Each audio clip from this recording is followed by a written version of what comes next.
Right, then we're going to look at how to calculate an empirical formula. This is a really common question and has a very convenient three-step process that will allow you to answer any empirical formula question. Okay, the thing on the screen currently is what an examiner has said after a previous exam. Practice empirical formula calculations, they all follow a particular pattern, which is true. What is the pattern? This is the pattern. So you do these three steps, you'll be able to answer and get 3 marks on any empirical formula question. Okay, first thing, divide the mass in grams by the relative atomic mass. You'll be given both of those things in the question. If you're not given the relative atomic mass, then they're in the periodic table. Divide by the smallest number, and then convert the ratio into an empirical formula. A lot of candidates get all or one of these wrong and miss out on 3 easy marks. Okay, follow these 3 steps. I'm going to show you how to follow these 3 steps with 2 examples now. So, first example, a sample of calcium bromide contains 0.2 grams of calcium and 0.8 grams of bromine by mass. Calculate the empirical formula of calcium bromide. So what you've hopefully noticed is I've set out my answer in a table format. Because I'm following these 3 steps every single time, you can do that. You can lay out a table where you can say, right, I'm going to do my first step here, and my second step here, and then my third step at the end. And I suggest you do that. Okay. So the way I've done it is I've put a column for calcium and a column for bromine. I'm going to look in the question to identify the relative atomic mass for calcium. So here it's 40, so I'm going to stick that in my table. And for bromine, it is 80, and I'm going to stick that in my table. On to my 3 steps. Divide the mass in grams by the relative atomic mass. So I am told for calcium that I've got 0.2 grams of calcium. So I'm going to divide 0.2 by 40, and that gives me 0.005. I'm then going to do the same for bromine. I'm told I have 0.8 grams of bromine. I'm going to divide that by the relative atomic mass, which is 80. So 0.8 divided by 80, and that gives me 0.01. My second step is divide by the smallest number. So out of these 2 numbers, 0.005 and 0.01, 0.005 is the smallest number. So I'm going to divide both of these numbers by 0.005. For calcium, that gives me 1. And for bromine, I'm going to divide 0.01 by 0.005, which gives me 2. So this tells me that the ratio of calcium to bromine is 1 to 2. So in calcium bromide, for every calcium I've got 2 bromines. So to convert that into a formula, I need to say CaBr2, 1 calcium, 2 bromines. We must convert it into a formula. Do not forget to convert it into a formula. Okay? An empirical formula uses the symbols of the elements. It is not a number.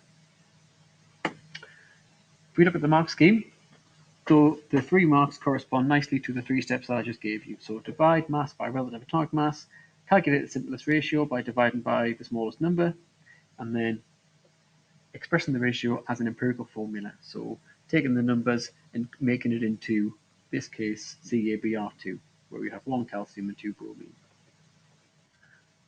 Lovely. If I go, in an experiment, 3.5 grams of element A reacted with 4.0 grams of element G to form a compound. So in this case, we aren't actually given real elements, we're just given letters. But again, the 3 steps apply. It doesn't matter. The exact same 3 steps apply. Calculate the empirical formula of this compound, and we are told that the relative atomic mass of A is 7 and G is 16.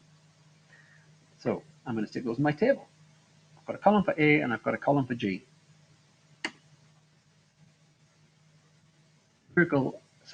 Relative formula mass of A is 7, and relative formula mass for G is 16.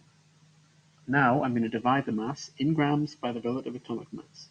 So I've got 3.5 grams of A, so I'm going to divide that by 7, which gives me 0.5. And then I have 4 grams of G, so I'm going to divide that by 16 to give me 0.25. And then I need to look at these 2, say which is the smallest number. 0.25 is the smallest number, so I'm going to divide 0.5 divided by 0.25 to to give me 2, and I'm going to divide 0.25 by 0.25 to give me 1. So now I can see that the ratio of A to G is 2 to 1. So for every 2 A's I have 1 G. I need to convert that into a formula. Ratio is 2 to 1, so the empirical formula is A2, because I have 2 A's, and G, because I only have 1 G, sorry. So ratio is 2 to 1, A2, G. Again, the mark scheme, exact same thing, exactly the same thing. Divided by the atomic mass, dividing by the smallest number to get the ratio, converting the ratio into a formula. Same 3 steps. So, according to the examiner, this was a very clearly worked out response. Very, very nice response. Very clearly laid out. 3 easy marks. Okay. Lithium, sodium, and potassium are reactive metals in group 1 of the periodic table. Sodium metal tarnishes in air to form a layer of sodium oxide on its surface. 0.92 grams of sodium combined with 0.32 grams of oxygen in this oxide. Calculate the empirical formula of this sodium oxide.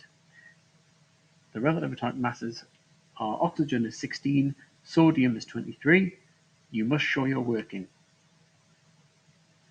So it's an empirical formula question. What are we going to do? We're going to follow our 3 steps that we always follow. So this student has chosen to lay it out kind of in a table like I did, nice and neatly, so each row corresponds to one of the marks basically. So they've identified that the relative atomic mass of sodium is 23 and oxygen is 16. They've then done step 1, divided the mass in grams by the relative atomic mass. So in the case of sodium, we had 0.92 grams of sodium. We're going to divide that by the relative atomic mass of sodium, which is 23. For oxygen, we've got 0.32 grams of oxygen. So we're going to divide that by the relative atomic mass of oxygen, which is 16. So we have 0.04 and 0.02. We then identify which is the smallest number out of these two, which is 0.02, and we divide by the smallest. So we divide 0.04 by 0.02, and we divide 0.02 by 0.02. When you do that, you see that the ratio of sodium to oxygen is 2 to 1. So we then need to convert that into a formula.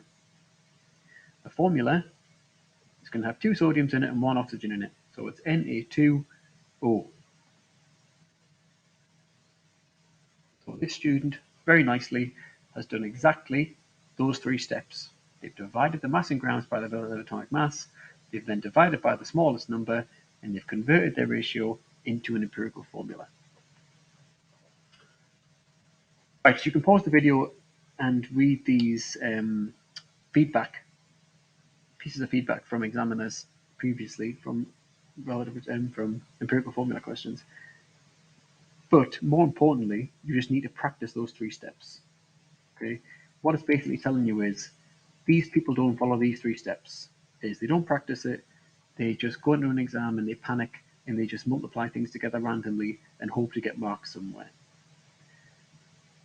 If you follow these 3 steps, you will always get 3 marks and you will avoid these silly mistakes outlined in this feedback, okay? No exceptions.